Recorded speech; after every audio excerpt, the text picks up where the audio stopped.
18 which one of the following points do not lie on the line y plus x እኩል ይሆናል 10 ውስጥ የማይገኝ ፖይንት የትኛው ነው? ሶ የመጀመሪያው ኤክስ ነው። የሁለተኛው ኤክስ ነው። እዚህ ጋር ቢ ላይም የመጀመሪያው ኤክስ ነው፣ ሁለተኛው ዋይ ነው።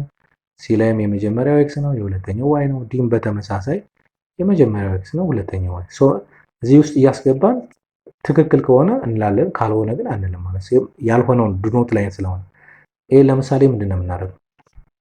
ኤክስ ፕላስ ዋይ ስንት ይመጣል? ኤክስ ፕላስ ይሄ ማለት -1 ፕላስ 11 10 ይመጣል አይደል? ትክክል ነው ማለት ነው። 10 መምጣቱን ብቻ ቼክ ማድረግ ነው ማለት ነው። 10 መምጣቱን ቼክ ማድረግ ነው። እሺ ዋት አባውት ቢ?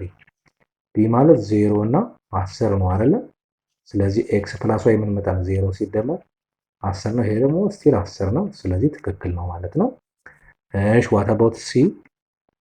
ሲ ኤክስ ፕላስ ዋይ ምን ይመጣል? አሁን 4 ሲደመር ኔጌቲቭ 6 ስንት ይመጣል? ይሄ ኔጌቲቭ 2 መጣ። ስለዚህ ደግሞ ይሄ ማን አይደለም? 10 አይደለም አይደለ? ስለዚህ መልሳችን ታወቀ ማለት ነው። መልሳችን ምን ይመጣል? ሲ ይመጣል ማለት ነው። አሁን ዲን ቼክ የምናደርገው ዲ ማለት ማን ነው? ኤክስ ፕላስ ዋይ ስንት ይመጣል? ኤክስ ፕላስ ዋይ ማለት ስንት ነው?